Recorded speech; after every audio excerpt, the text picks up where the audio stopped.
जय भारत, जय स्वर्णकार।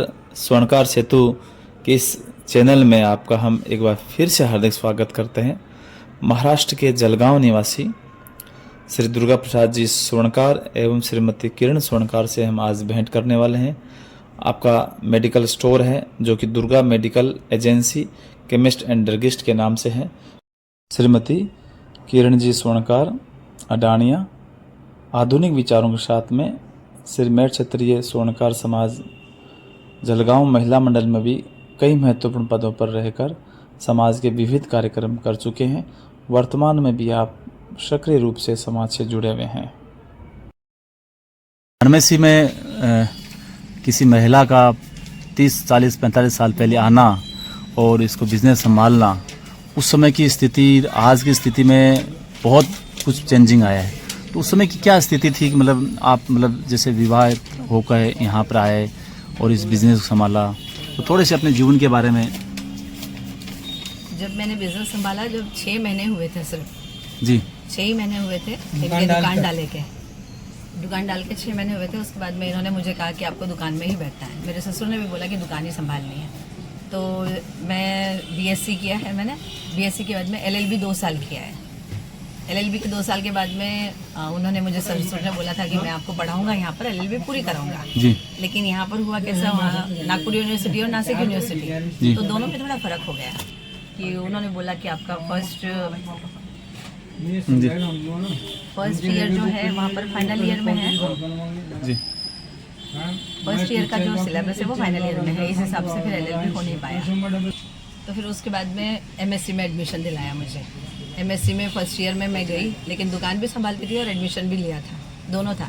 दुकान में आदमी थे लेकिन वो आदमी छोड़ चुके थे, इसलिए फिर मुझे वो नहीं करना पड़ा। एमएससी केमिस्ट्री में लिया था मैंने। उसके बाद में दुकान ही संभालते रही। और उस समय जब मैं दुकान में बैठी थी तो बहुत से अपने समाज के लोग आते थे कि भाई बहू बैठी है दुकान में तो कैसे बैठी है, किस तरह से बैठी है, देखने के लिए आते थे वो।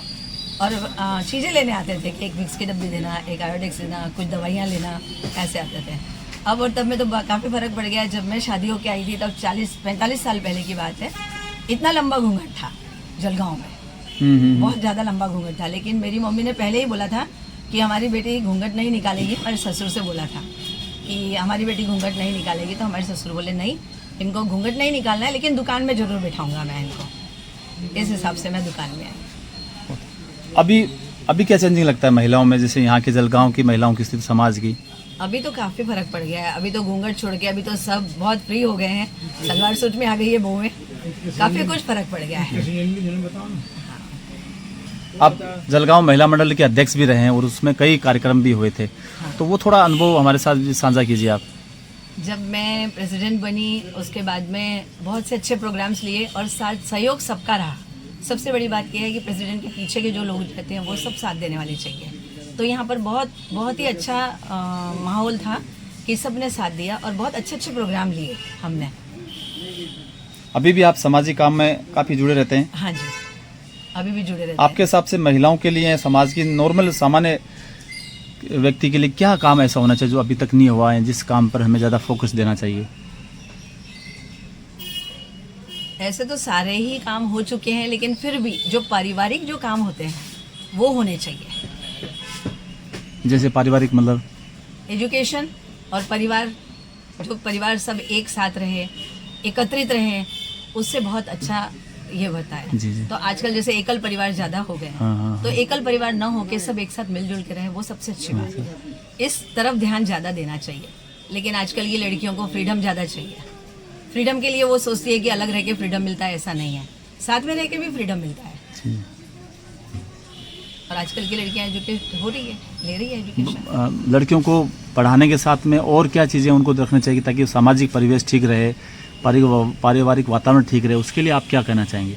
उसके लिए घर में भरपूर प्रेम दो बच्चों को। सबसे बड़ी बात यह है कि लड़कियों को इतना ज़्यादा प्यार दो जो बाहर जाए ही नहीं। पूरे फैमिली में अटैचमेंट होना चाहिए। एजुकेशन तो कर ही रही है, अच्छे संस्कार मिलने चाहिए, अच्छी संस्कृति मिलनी चाहिए बच्चों को। जो बच्चे जो अपने घर में देखेंगे वही बच्चे बाहर करते हैं। जो अगले घर जाती हैं लड़कियां, जो है अगले घर जाती है, लड़के भी जो हैं वो अपने घर के संस्कार देखेंगे वही करेंगे। तो संस्कार बहुत जरूरी है। बच्चों में संस्कार की बहुत कमी आ रही है आजकल। दुर्गा प्रसाद जी स्वर्णकार। आप स्वर्णकार मतलब कैसे मतलब प्रारंभ से लिख रहे हैं? सोनी कई लोग देखते हैं यहाँ सोनी लिखते हैं। हमारे पिताजी ने हमारा नाम डलवाया, स्कूल में स्वर्णकार नाम से डलवाया। मूल रूप से आप कहाँ के निवासी है? कुर्थल, तहसील केकड़ी, जिला अजमेर। अच्छा, और यहाँ जलगांव में कितने वर्षों से? पिताजी आए थे, वो जब 20 साल के थे तब आए थे पिताजी। वो इस मेडिकल लाइन में आए थे या ज्वेलरी लाइन में?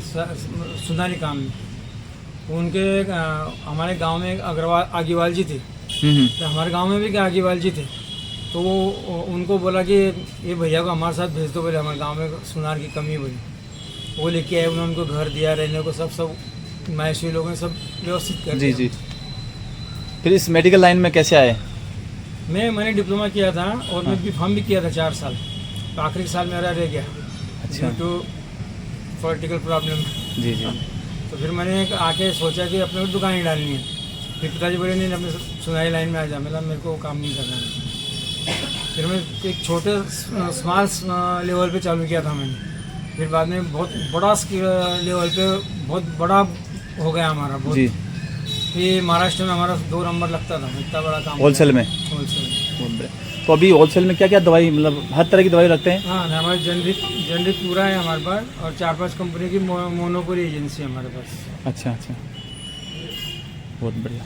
आगे का कोई योजना फ्यूचर में? नहीं, अभी के इसके हिसाब से कुछ बढ़ा नहीं रहे हम, काम नहीं बढ़ा बढ़ा नहीं रहे। वैसे काम बढ़ा तो अभी भी बहुत काम बढ़ सकता है, पर हमारी इच्छा नहीं है। स्वर्णकार, तो समय देने के लिए, बातचीत करने के लिए आपका बहुत बहुत आभार, धन्यवाद।